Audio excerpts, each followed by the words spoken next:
Okay, and what do we have here? Can you give me some information as to what this is? This is our new K4. It's a complete 160 through 6 meter software-defined radio, direct sampling, built-in pan adapter, 2 receivers, high performance. Now when you say 2 receivers, Flex has what they call slices, but it's actually only 1 receiver. Do you actually have 2 different receivers in here? I've got, well, depending on how you configure the radio, I don't know if they configure slices like the number of A to B converters they have in there, but in this case we basically have on the K4, the basic radio, a single A to D converter that can receive 2 different parts of the band or 2 different bands at the same time, independently. The K4D adds a second A to D converter. So the diversity comes in the K4D? Yeah, because that adds a second antenna pad. Okay. You can then either listen to different bands on optimized antennas, or the diversity, because single frequency on 2 different antennas. So if they're oriented differently, you get fading on one before the other, and hopefully keep hearing the signal you want to hear. Now, would this be considered an SDR receiver? Yes, this is absolutely. It's a direct sampling SDR transceiver. Transceiver, right? Transceiver, and power, I assume, is the standard 100 watts. Output, yes. Okay. One of the things that the Flex does not do, and with your K3 you have to have a P3 in order to see a larger display.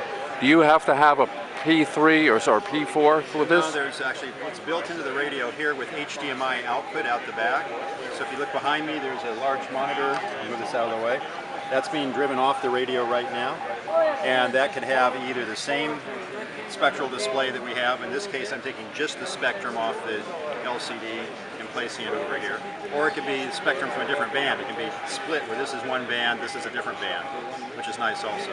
Or other things. We may put other things over here too, but it's a fully independent buffer, if you want to call it that, for the screen, so it doesn't have to be a copy of the main screen. Now on the PX3, because that's what I happen to own, sure, you have a marker that you can move. You don't have that here. I don't have it on here. I could if you want to have it. We haven't turned it on yet. There's some final software development going on right now. So but that may be included. Might be, yeah. Okay. Pretty much we try to include most of P3 functionality in this, including decoding of RTTY, PSK31, and Morse code. Morse code. I noticed with your KX3, you know, you've seen there are many Morse code decoders, but yours is about the best. Thank you. Because others they don't decode very well, and you know, when was an interference of QRM, that can be a problem. But yours pretty much does the best. Probably your ear on a weak signal will be the best of everything, but beyond that, yeah, we work pretty hard to make a good decoder. Now on the back, can you tell me what some of the connectors are on the back?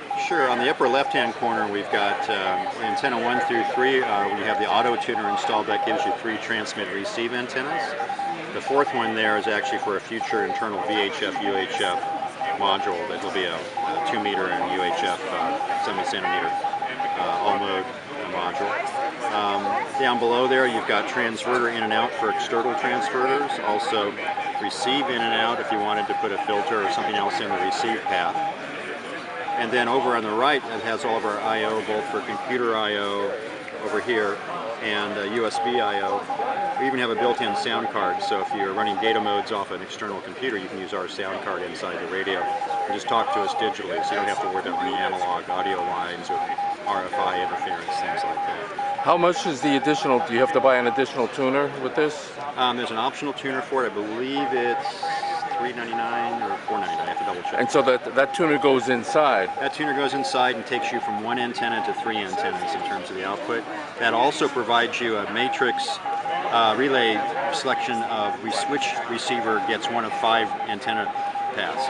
One of these 3, or you can use the receive input or the transverter input as a HF or up to 6 meter band. All right, so also I'm seeing 4 antenna switches. So yeah, the 4th one is for the future VHF, UHF. And what is this for the main rig, the main transceiver? Yes, this is 1, 2, and 3 are switchable with the ATU, just as general. Okay, so you have 3 antenna outputs on the ATU with the ATU installed. If there's no ATU, it's just 1. Okay, all right. What about can you record someone else if they're? So let's say someone else is transmitting and you want to play back. how they sound to them. Can you do that with this? Absolutely, yeah. We have a digital voice recorder built into the radio in the K4. The first thing you can do is record your voice for CQ or contest exchange. And how many of those do you have? I think we have 4 buttons, and I think if you hold them, you get a secondary function. So I think you have 8 digital voice recorder memories. And how about code memories? And, I'm sorry, code is exactly the same. You have those also. Okay, so you have... And they're independent, so that they don't override each other. They're totally the same buttons, but different modes, and so it will remember that. The other thing we do is we have a circular buffer for audio. You can turn it into record mode, and we just keep recording. And I forget how long it is, but say it's 30 seconds long. It'll keep recording over itself every 30 seconds, but you'll have the last 30 seconds before when you tell it to stop. So if you're listening to somebody, you can record them, hit stop. I think maybe more than 30 seconds, but I'm just using it as an example. It'll record that last amount, and you can then play it back through the radio. And do you have to buy roofing filters? Not for the basic radio. The K4 and the K4D are direct sampling SDRs. We've got 130 dB of blocking dynamic range. The internal DSP filters are excellent, so they'll cover you for that full dynamic range. And most tuners can handle 3-to-1, but I know the KX3 can handle 10-to-1. Yes, this is the same topology as the KX3, KX2, K3, even the K2. If you switched L networks from the start, we can match 10-to-1 on 80 through 10 meters. We can match 5-to-1 on 160 and 6 meters typically. And what if the SWR happens to be 15-to-1? Will it put out any power? Yes, it'll just require you to do usually reduced power, but it'll do the best it can with that environment. But up to 10-to-1, it will run full power? Yeah, absolutely. It'll run full power.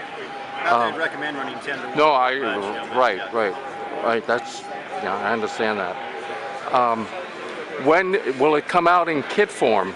Probably the middle of this next year. We want to produce it on the production line for a number of months first, so we can basically see any issues the kit builder would have building it, so we can document that in the manual or make some minor changes to make it easier to build. And what about a warranty?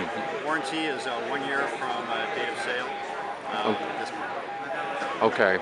And if people want to order it now, what are the options of ordering it now? There's basically 3 options, like ordering a K4 or K4D, for instance. By the way, you can upgrade between K4, K4D, K4HD.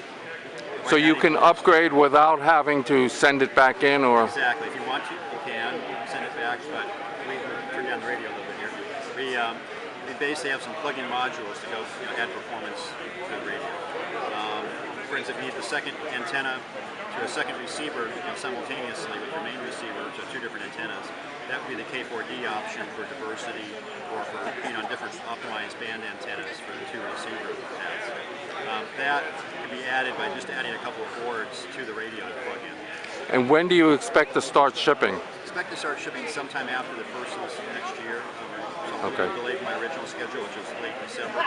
I'm not sure exactly when that'll be in January. It could slip a little bit there because we're looking at some long lead time parts right now, but we're pulling those in, so hopefully we'll be successful and get them everywhere we want. I want to answer your pricing question. Yes. How you can order it. One, you can order it for just placing an order. We don't charge you until we ship. Standard. We may have to call you back because it'll be long enough that the credit card won't be stored by the e-commerce provider, so we have to get that again from you. Or, if you want to, we have an option for being in the first 2 shipping groups.